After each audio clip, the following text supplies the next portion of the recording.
এই সেই পবিত্র চড়ক কাঠ, তাতে দেখতে পাচ্ছেন একের পর এক ভক্ত স্নান করে আসার পর মাথা ঠেকাচ্ছেন।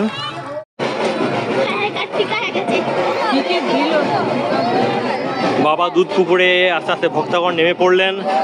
একটাই উদ্দেশ্য, সেই চড়ককে খুঁজে বের করা। গ্রাম বাংলার লোক সংস্কৃতি, লোক উৎসবের অন্তর্গত এই গাজনের পরবের চড়ক কাঠ তোলা পর্ব।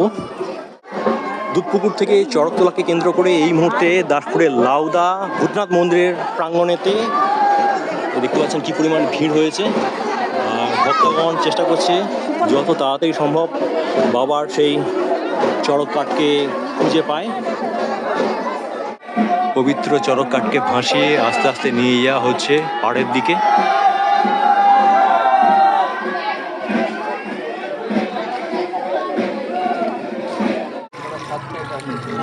সেই পবিত্র চড়ক কাঠ, তাতে দেখুন সবাই ভক্তরা বিশেষ করে মাথা রাখছেন।